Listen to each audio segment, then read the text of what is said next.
Jane, ajeita um pouquinho essa flor ali atrás. Vamos entrar. Ela apareceu. Oi! Oi, gente amiga querida, muito querida da comunidade Paz e Bem. Eu sou Mauro Lopes. Estamos aqui essa semana de novo para mais uma conversa com o monge Marcelo Barros, uma das grandes lideranças espirituais do povo brasileiro. É monge, é padre, mas está muito além dos limites da Igreja Católica. O que eu ouço de gente, Marcelo, falando de você em tantas dimensões distintas de espiritualidade como uma referência, eu fico muito impressionado e feliz e alegre de ter você aqui com a gente. Boa tarde para você. Boa tarde, uma alegria muito grande estar com você, Mauro, e com vocês que participam desse bate-papo, dessa conversa do Paz e Bem, e principalmente para poder animar essa caminhada profética, né, de um mundo novo possível. Isso aí.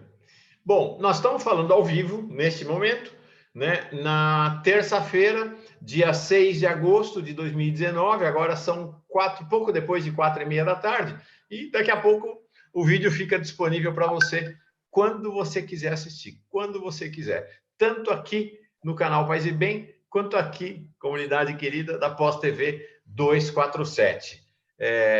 A nossa conversa de hoje, quero saudar, então, todo mundo que está chegando. Quero saudar na figura, na grande amiga da Greta Thunberg Brasil, todas as pessoas que estão chegando para essa nossa conversa. Pois bem, não sei se muita gente aqui das nossas comunidades sabe disso, mas dia 4, domingo, foi o Dia do Padre. Foi celebrado o Dia do Padre. Todo 4 de agosto é celebrado, é comemorado o Dia do Padre, né? Mutatis mutandis, estamos falando de padre, né? Então é uma celebração da Igreja Católica, mas a celebração seria equivalente a um dia do pastor, um dia do reverendo, um dia do rabino, né? Então, um dia que, no caso da Igreja Católica, celebra-se a figura deste que tem esse condão de liderar ou de co-liderar, né? De pastorear uma comunidade ao redor de um caminho de religiosidade, de espiritualidade, né? As mães de santo, os pais de santo, é assim, né? Em praticamente todas as tradições, acho que todas as tradições religiosas têm esses líderes comunitários, né? Os chamados líderes comunitários. Então, o mote dessa conversa hoje é a partir deste Dia do Padre. O monge Marcelo Barros é monge e é padre. A gente às vezes acha, né, Marcelo? As pessoas às vezes acham que monge e padre é a mesma coisa. Não, não é não. Você pode ser padre sem ser monge e você pode ser monge sem ser padre. Eu, durante meu período de vida monástica, não cheguei a ser monge, porque para ser monge são 5 anos, pelo menos. Eu saí um pouco menos de 2 anos, mas a minha ideia era ser monge sem ser padre, né? O monge é aquele que está na vida monástica, que celebra a vida, que, né, tenha uma vida de oração, de integração, mas que não é da hierarquia, né, da estrutura da igreja diocesana, principalmente, né, dessa igreja que pastoreia, vamos dizer assim. Marcelo, nesta altura da vida, neste momento do século XXI, ainda tem sentido em alguém desejar ser padre? Ainda tem sentido na figura do padre? Pois é, a gente precisa se perguntar, padre para que igreja? Padre para quê? Ser padre por ser padre, eu acho que não vale a pena. Acho que não tem mais sentido. Tem gente que diz assim, eu gosto de vestir aquela roupa, eu gosto de fazer aqueles gestos. Então, isso aí é folclore. Agora, se é para uma igreja serviço ao povo, se é para uma igreja testemunha do projeto de Deus no mundo, ser padre, ser pastor, ser missionário, obreiro, pai de santo, tudo isso, né, como também mãe de santo, pastora, né? Então, aí é para, como disse Jesus a Pedro, eu orei por ti para que você confirme seus irmãos. Então, é um confirmadora dos irmãos e das irmãs na caminhada de fé. Aí tem sentido.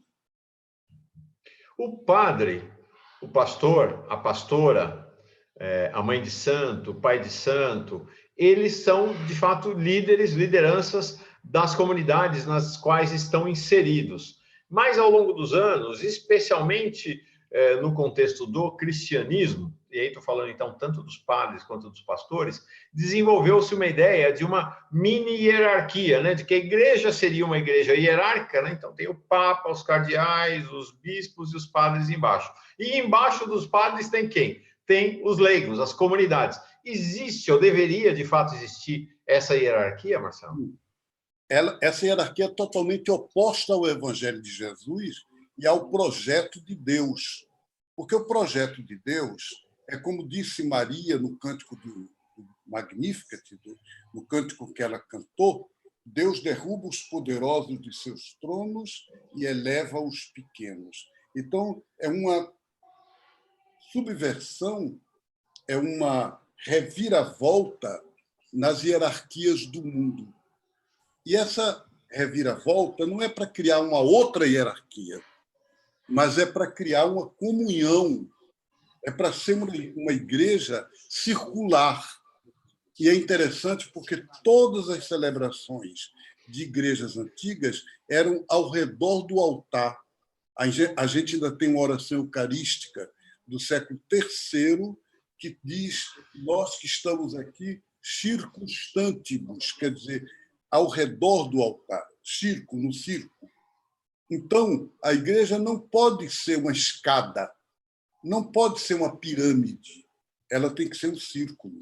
E um círculo, todo mundo está igual. É uma situação de igualdade total, é uma situação de absoluta igualdade. A palavra é essa, né? Quer dizer, nós todos somos irmãos e irmãs, e a única ordem é a do batismo. Interessante, Dentro né? da ordem do batismo, existem ministérios. Então, a pessoa, numa igreja que a gente chamaria de cristandade, que é aquela igreja ligada ao império, um rapaz ou um menino diz: eu senti vontade de ser padre. Desde pequeno vem em mim esse sonho. É o que a gente chama de vocação subjetiva. Mas na igreja primitiva isso não existia. O que existia era a comunidade que chegava para a pessoa e dizia: nós estamos precisando de você, você vai ser o nosso padre, você vai ser o nosso pastor. Hoje em dia, Mauro, nenhum bispo que eu conheça vai ter coragem de dizer: eu sonhei com ser bispo, eu quis ser bispo, e aqui eu estou pedindo a vocês para me ordenar. Todo mundo iria considerar isso um contrassenso. E por que as pessoas acham que tem que ser padre dessa maneira? Quer dizer, a vocação é objetiva, é um chamado que vem de fora, não vem da gente mesmo lá de dentro. E, nesse sentido, no chamado, não me destaca. O dono da minha vocação é a comunidade, não eu. Muito interessante, porque você inverte completamente os termos da equação tal como nós conhecemos, né? De que as pessoas, muitos padres, acham que foram vocacionados, que foram convocados desde criança para ser padres, e que tem um desígnio especial de serem padres. O que você está dizendo, não, é um negócio muito mais... É a comunidade que precisa de um padre, não o padre... Não é a comunidade que escolhe. Nesse sentido, acho que os judeus têm um caminho interessante no rabinato, né? Em que o rabino está abaixo da diretoria da sinagoga. Existe uma diretoria que é composta pelas pessoas, eleita ali pela comunidade, e o rabino presta contas. Ele vamos dizer assim, ele presta contas e ele está subordinado a esta diretoria. De certa maneira, durante a experiência da teologia da libertação, esse foi um projeto da igreja aqui no Brasil, de que os conselhos pastorais, os padres, na verdade, se reportavam aos conselhos pastorais e não o contrário, né? Exatamente. Isso é o que, digamos assim, o projeto de uma igreja em saída, e uma igreja que é célula de fé, comunidade, comunhão, e não a igreja cristandade.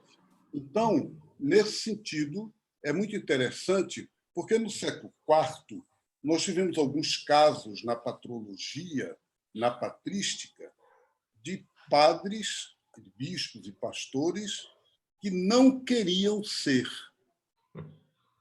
Se conta na tradição que São Gregório de Nissa se tornou padre e depois bispo, forçado pelo irmão São Basílio Magno.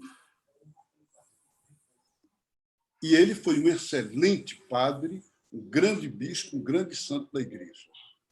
Mas contam que Santo Agostinho também foi forçado a ser ordenado. Exatamente.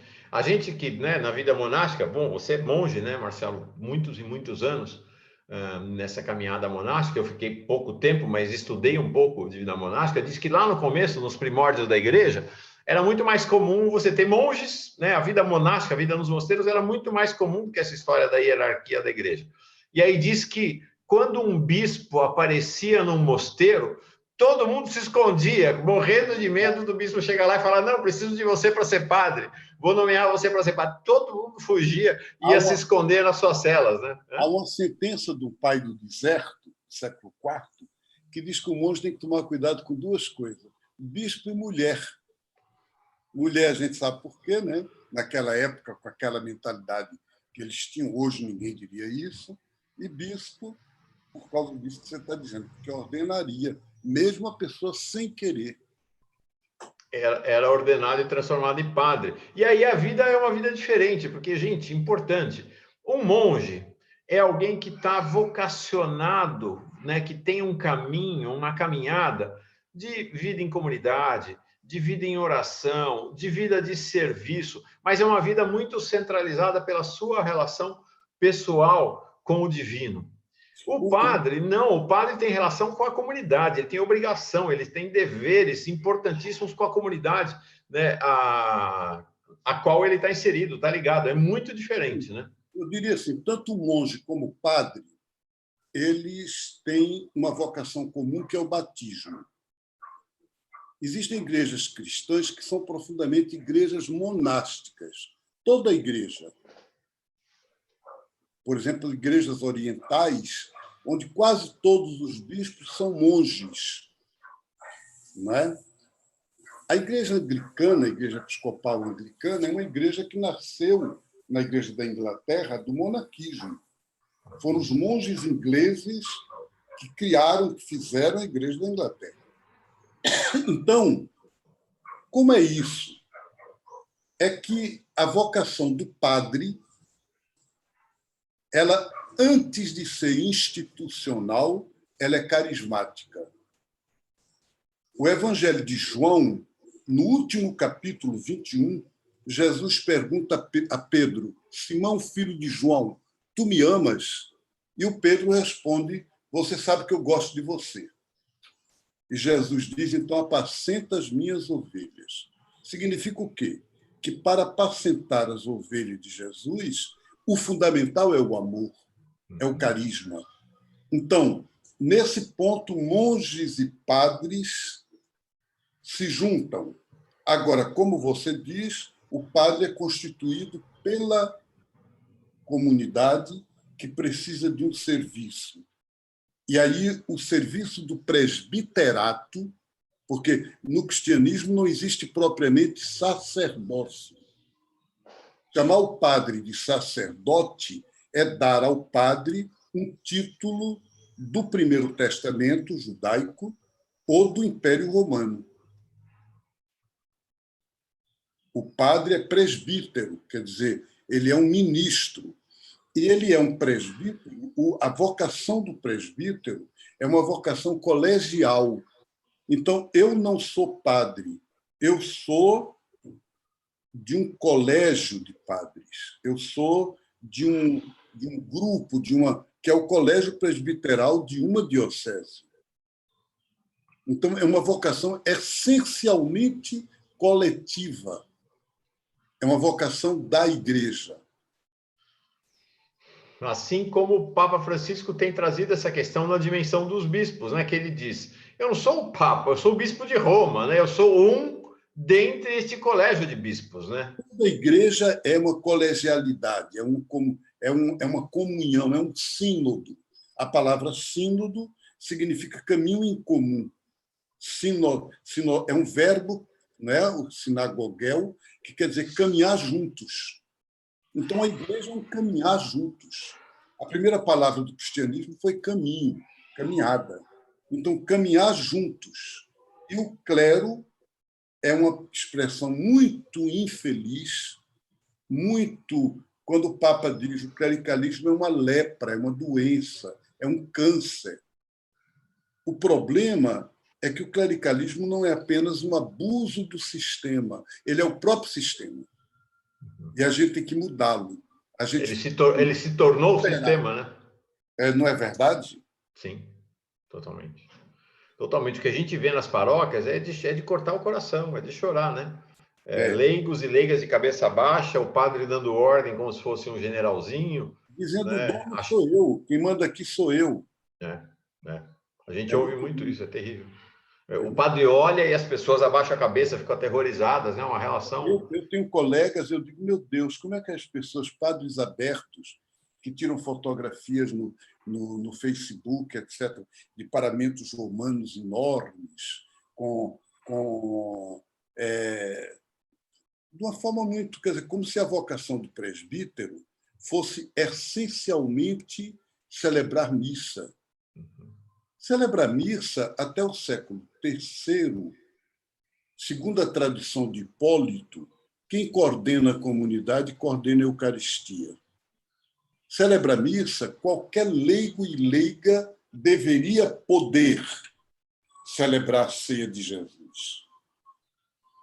Eu posso ser condenado por estar dizendo isso aqui agora, né? Mas todo mundo que me escutar vá ver os documentos antigos da igreja e veja o evangelho que Jesus não disse façam um em nome dos outros. Disse, isso é o meu corpo, tomai, comei e reparti, façam isso em memória de mim. E esse façam é quem? É a comunidade toda que celebra. Então, eu não vejo sentido no padre se colocar como o celebrante que faz a missa, com aquela roupa de senador romano, porque a estola é uma veste do cônsul romano. A casula, até hoje, nos tribunais, você vê assim, na internet, quando o ministro Gilmar Mendes e outros nobres, né, da Corte do Supremo Tribunal Federal vão julgar, eles colocam uma capa, não é? Preta. Então, naquela época, os cônsules romanos usavam o que se chamava de casula. E aí eles deram aquilo aos padres para celebrar missa. E os padres hoje usam casula verde, casula vermelha, casula não sei de que cor. Então, mas estão usando uma roupa do Império Romano para celebrar a ceia de Jesus. E como seria minha roupa de padre para eu tirar uma foto no Facebook? Eu acho que não tem. Mas, se quisesse ter, era a roupa do andarilho, era a roupa do peregrino, era a roupa do servidor. Os padres querem aparecer de roupa de padre no Facebook, arrume um bom avental. Um avental. Um avental de empregado, de servidor. E aí eu disse, aí está um verdadeiro padre. Você concorda comigo, Mauro? Claro. E se a gente for examinar, o Concílio Vaticano II, né, Marcelo, ele foi uma tentativa de recuperar, de resgatar esta vocação original, né, do presbítero, né, do padre. E mais do que o Concílio Vaticano II. Gente, o mais importante do Concílio Vaticano, por João 23 é fantástico, mas não aconteceu lá na igreja de São Pedro. Aconteceu debaixo da terra, aconteceu nas catacumbas. Foi o pacto das catacumbas. O pacto das catacumbas por uma igreja pobre e servidora, onde dezenas de padres e bispos, muitos deles brasileiros, inclusive um deles morreu agora, né? O último, acho que participou. Dom José Maria Pires participou, né, da reunião do Pacto das Catacumbas, não foi? Foi. 16 de novembro de 1965, nas catacumbas de Domitila. Então, exatamente. 13 propostas para a igreja ser uma igreja servidora e pobre. E dentre elas, qual era? Tirar o anel de ouro. parar de usar a vestimenta e parar de morar em palácios, né? Vestir-se, ser como um povo. Que os bispos, hein? Não são os padres, os bispos, os príncipes, né? Esse conjunto, né, de padres e bispos reunidos na catacumbas de Domitila, que eles deveriam se adequar ao padrão de vida das comunidades onde eles viviam e viver como um deles. Né? E viver em diálogo com o povo de tal maneira que nunca, jamais... Olha, eu vim ao Recife para a missa de um mês da morte de Dom Helder e encontrei um padre muito conservador, um padre dos mais adversários de Dom Helder naquela época, e que foi padre aqui, pároco de uma cidade importante do centro do Recife, durante todo o tempo que Dom Helder foi arcebispo. E ele me disse: Marcelo, quando Dom Helder chegou como arcebispo, eu disse: bom, a minha carreira de padre acabou, porque como esse bispo é totalmente de uma linha contrária à minha, é claro que no dia seguinte que ele assumir, ele vai mandar me chamar e vai me mandar embora. Ele veio me visitar, não mandou me chamar, e disse a ele, e disse ao padre: conte comigo como irmão mais velho para que você confirme os seus irmãos na fé, do seu jeito, no seu estilo, da sua forma. E ele disse: eu passei como padre aqui 20 anos, ele como arcebispo. Eu posso dizer dele 2 testemunhos, e eu não concordo com a linha dele, mas eu quero dar esses 2 testemunhos. O primeiro é que, nos 20 anos, ele nunca fez nada que eu sentisse que era de me diminuindo ou mexendo comigo.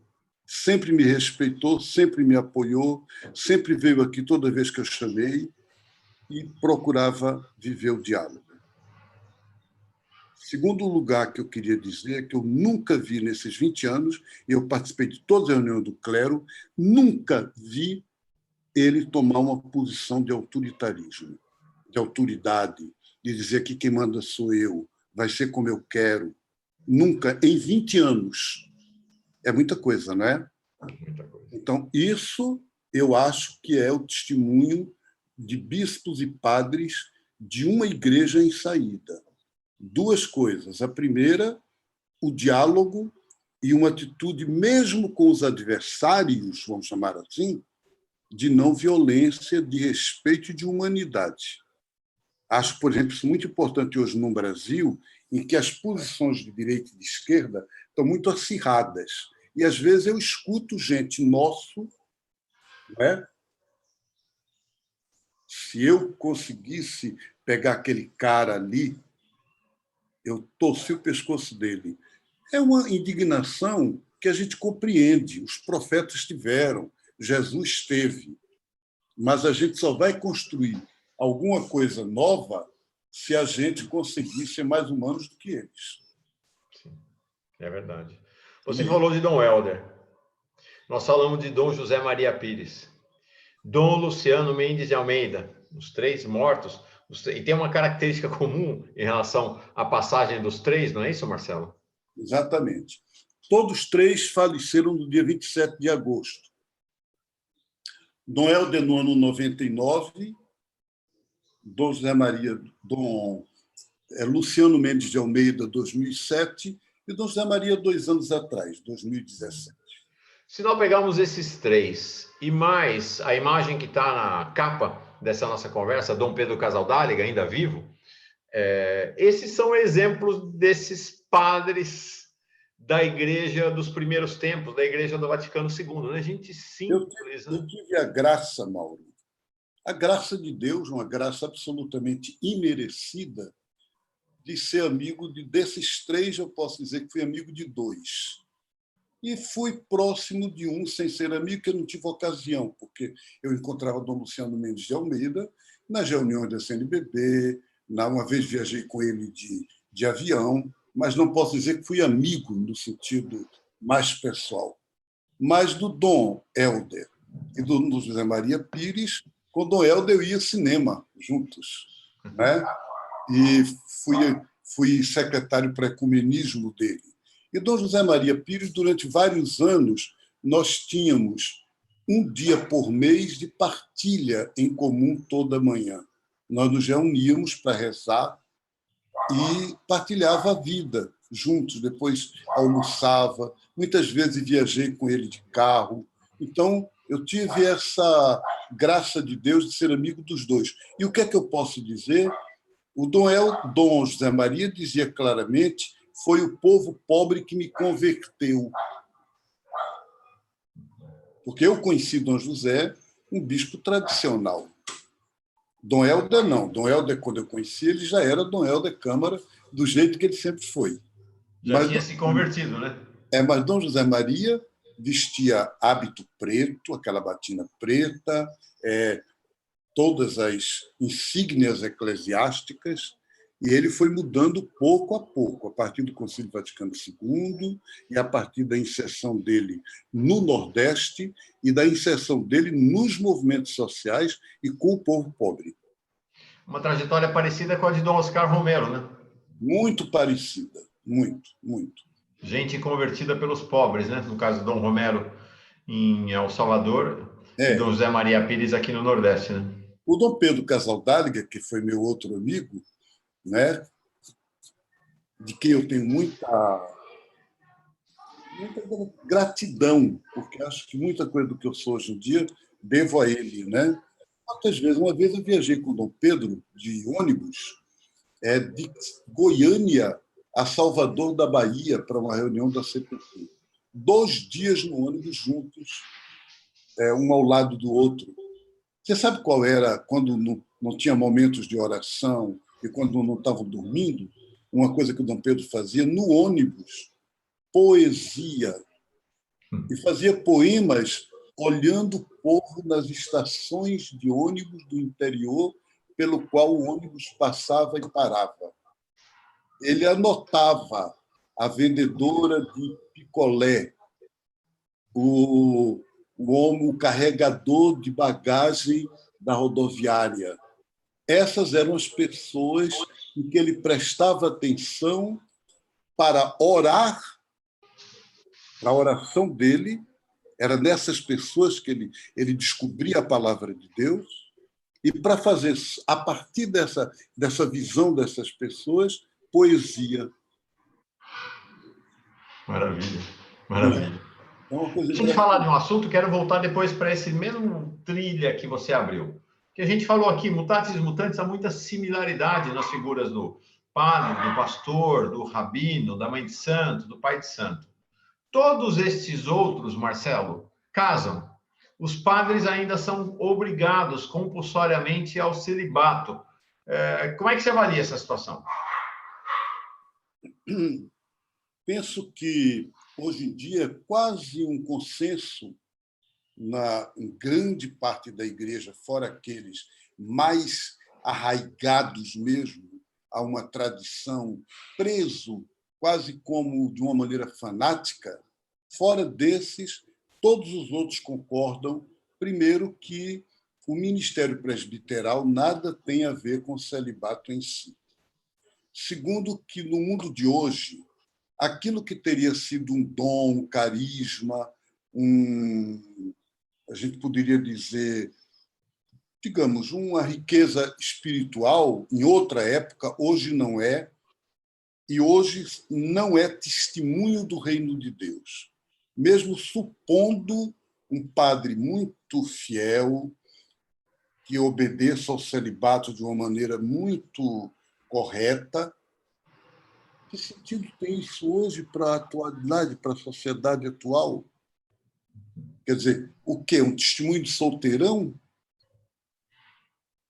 Quer dizer, entre o celibatário e o solteirão, há uma diferença radical. O celibato só pode ser celibatário por amor e como exercício de um amor que não é exclusivo no casamento, mas é amor. Ora, isso é um carisma. Isso não pode ser institucional. Isso não pode ser lei.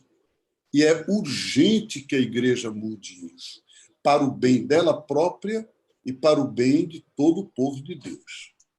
Os padres não podem ser obrigados a se casar, mas também não podem ser proibidos de se casar, né? Acho que é um caminho individual de cada um. E, de fato, o que a gente assiste é o que você falou, né? Não são propriamente padres celibatários, né? São padres, aqueles que se mantêm sem atividade sexual, são solteirões e que vão, ao longo da vida, ficando, no mais das vezes, muito amargos, muito amargurados. E acho que é uma queixa comum. Eu vivi muitas comunidades paroquiais, Marcelo, que assim, como é que esse padre que não é casado, que não tem filho, que não tem o drama da relação doméstica com a mulher ou com o marido, pode me dizer tudo que eu tenho que fazer, pode ditar regras, né, para as pessoas que são casadas? É muito difícil. Né? É um absurdo. É um absurdo. Acho que o padre deveria ser uma pessoa... Quer dizer, agora o Sínodo da Amazônia, os documentos preparatórios ao Sínodo estão pedindo que abra essa possibilidade de ordenar homens casados. E, provavelmente, eu imagino que a igreja vai ter 3 etapas. Uma é reconhecer o ministério presbiteral dos padres que são padres e se casaram. Homens casados que querem voltar a exercer o ministério. Então, a igreja tem que fazer. Milhares, né? Milhares no mundo inteiro. É uma questão de justiça. É uma questão de dívida. A igreja é devedora com eles. Eles foram injustiçados. Então, essa é a primeira coisa. A segunda é ordenar homens casados. Né? E uma terceira e importante é que a igreja possa criar um novo estilo de presbítero ou de presbítera, homem e mulher, nas comunidades, reconhecimento dos coordenadores e coordenadoras de comunidade, que tornasse o presbítero e presbítera um ministério leigo, laical, ao lado de tantos outros que existem, o porteiro, o leitor ou a leitora, o ministro da comunhão, o ministro de pastoral dos doentes, né, que visita os doentes e as doentes. Então, que o ministério presbiteral seja um ministério no meio de tantos outros, e num estilo não clerical. Sim. E olha, eu vou contar uma coisa para vocês. Acho que a maioria das pessoas ignora isso. Já tem dentro da Igreja Católica padres casados. Já existe padres casados. Quem são os padres casados? São aqueles reverendos presbíteros da Igreja Anglicana, especialmente na Inglaterra, mas em outros países também, que resolveram ingressar na Igreja Católica. E eles são casados, na sua imensa maioria. É possível. Os reverendos anglicanos podem casar. Então, esses reverendos anglicanos, principalmente ali no tempo de Bento XVI, que desejaram fazer a volta, não é a volta, mas que desejaram ingressar na Igreja Católica, não tem volta, porque são 2 igrejas. Essa história de volta é a história de católico conservador, mas que desejaram ingressar na Igreja Católica, ingressaram, são padres e estão casados, né, Marcelo? Já tem essa situação. Pois é, mas além deles, você pode dizer que na Igreja Católica Apostólica Romana tem os padres de rito oriental, que não são ortodoxos, são católicos. E no Oriente, eles têm direito a casar. Então, a Igreja Católica aceita como padre, reconhece o ministério presbiteral deles, não bispo, padres. E isso tem até no Brasil. Você encontra no Brasil, em Curitiba, no Paraná, em São Paulo, em outros estados, padres de rito, por exemplo, etíope de rito, melquita de rito, ritos orientais, mas católicos romanos que obedecem ao Papa. E são padres e são casados. Perfeito. Nesse contexto, queria perguntar para você sobre essa caminhada no interior da Igreja Católica à luz do ministério do Papa Francisco. Teve um bispo aí recentemente que falou publicamente isso, que o Papa Francisco é ótimo para fora da igreja, mas que para dentro da igreja é muito ruim. O que tem por detrás dessa análise? Que projeto de igreja tem por detrás dessa análise? Né? Ele diz que o Papa Francisco é ruim porque o Papa Francisco está propondo uma volta ao Evangelho, que significa ele ter que renunciar a certos privilégios do poder episcopal e certa forma de se colocar acima do povo que o Papa critica. Então, a proposta do Papa Francisco é uma proposta de um outro modelo de igreja, de um outro estilo de igreja. E nesse estilo de igreja, em saída, padres, não padres, leigos, mulheres, todo mundo é discípulo de Jesus numa só comunidade de fé. E, nesse sentido, minha impressão é que, mesmo que haja na Igreja Católica, dentro do clero, tanta objeção ao Papa Francisco, os adversários dele não são os ateus, não são os chamados inimigos da Igreja, mas são os próprios irmãos, bispos, cardeais, padres, seminaristas e certos grupos católicos. Na revista Veja, de uns 2 anos atrás, o coordenador do movimento católico Legionários de Cristo deu uma declaração dizendo que é pecado matar o Papa, mas não é pecado rezar para que o Papa morra. Então, aí você vê essa realidade, né? O nível. Mas a minha impressão, Mauro, é que o problema não é o Papa Francisco. O problema é a gente plantar essas sementes de uma igreja nova, de uma igreja em saída, no local, na base, onde a gente vive, né? Isso é que é o fundamental. E o que seria, então, um novo modelo, um novo jeito de ser padre? Ou de ser alguém que é escolhido pela sua comunidade para liderar essa comunidade? Então, estou falando de ser padre. Mas, gente, ó, eu estou falando de ser padre, mas você pode escutar aí, né? Ser pastor, ser rabino, né? Ser líder religioso ou líder espiritual de uma comunidade. Que modelo é esse novo padre, vamos dizer assim? Eu penso que a gente não tem ainda um modelo prefigurado, um modelo como se fosse como, por exemplo, vamos dizer, um molde. Não existe um molde, né? A gente vai ter que ir criando modelos no plural. Mas quantas comunidades eclesiais de base, quantas pequenas capelas, quantas paróquias mesmo, você tem verdadeiros pais da fé, você tem verdadeiros profetas e profetisas de Deus ali, segurando aquela comunidade, sustentando a vida dos irmãos. Às vezes até, Mauro, o padre sai, outro padre chega, outro entra, outro vai, e aquelas pessoas estão ali inabaláveis. E elas são as colunas da comunidade. Elas são os verdadeiros pais e mães da comunidade.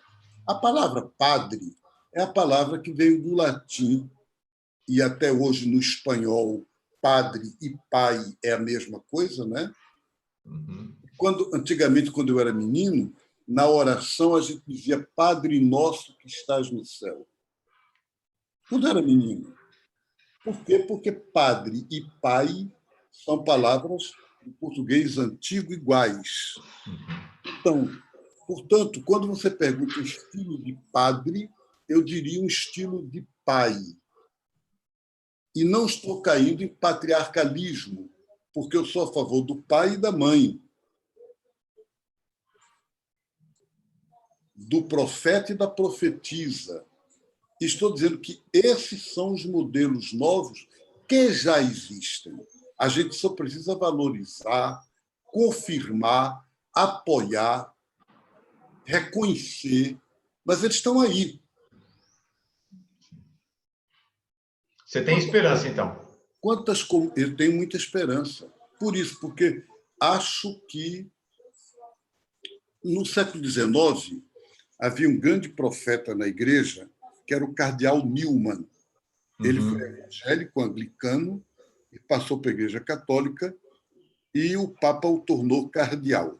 Ele era um teólogo, John Newman, e ele tem um artigo em 1854 que ele diz assim: eu lembro a vocês que no século IV a Igreja teve uma crise muito grande de vida, de fé, uma divisão, e quem salvou a fé da Igreja foram os leigos.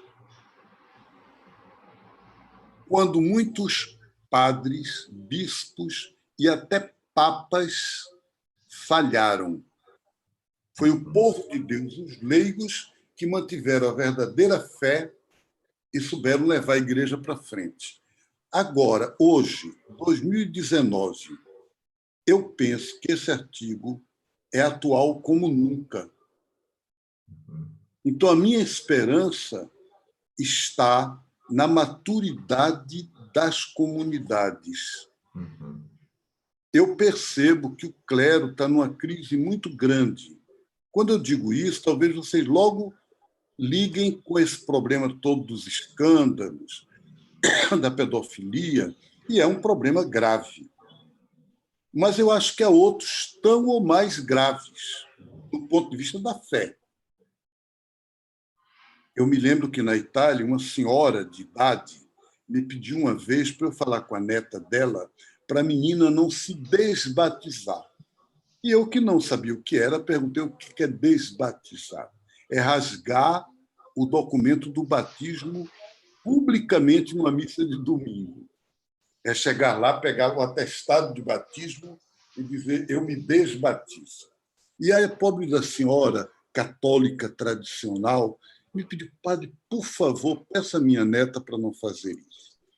E eu fui conversar com a moça e perguntei a ela por que ela estava querendo se desbatizar. E eu achava que ela ia me responder por causa dos escândalos morais do clero, que lá naquela paróquia tinha havido problemas. E ela me respondeu: não, padre, isso aí nós todos somos pecadores, a gente lamenta, mas e é uma minoria na igreja, eu sei que não é a maioria.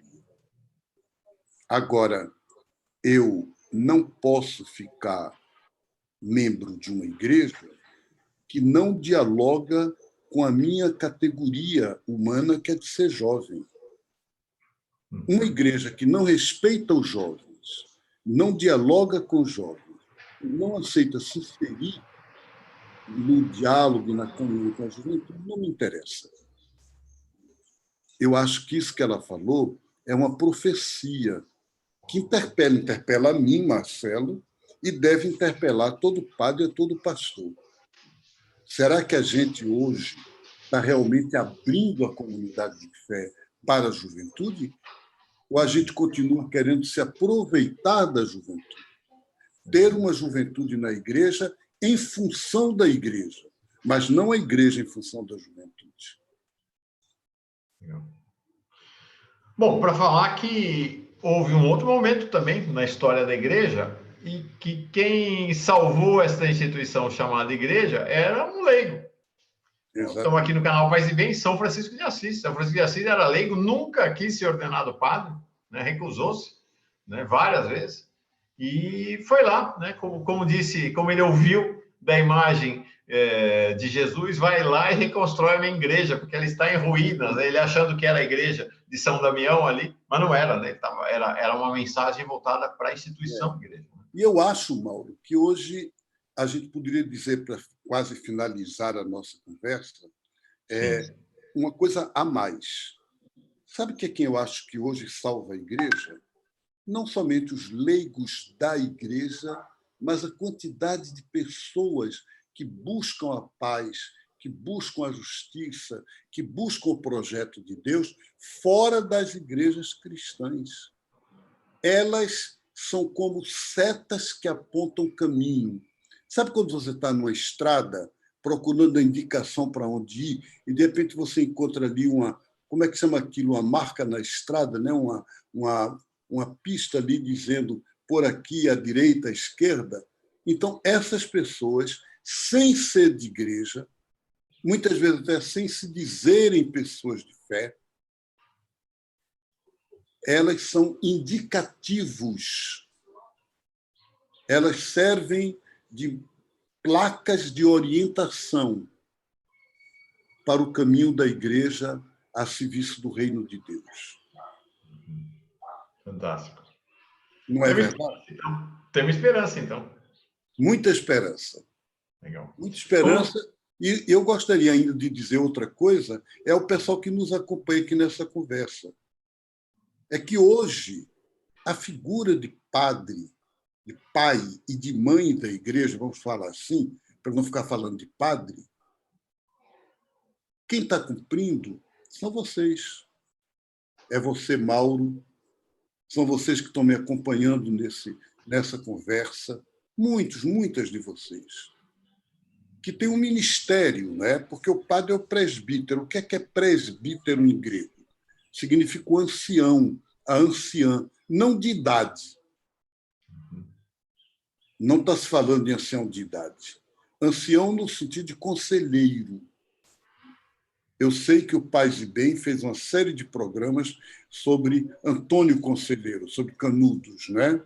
Eu acho que esse ministério do conselheiro, da conselheira, naquele sentido do Antônio Conselheiro, de força da comunidade, de ser referência de unidade, ela é a vocação para a qual Deus nos chama a todos. E o que eu quero pedir agora, nesse momento, a Deus, é que abençoe e fortaleça você, Mauro, nesse seu ministério presbiteral, e nos irmãos e irmãs que estão nos acompanhando aqui, nesse caminho de abrir esses ministérios do amor, ministérios da solidariedade, ministérios de um Brasil diferente desse que nós estamos vivendo.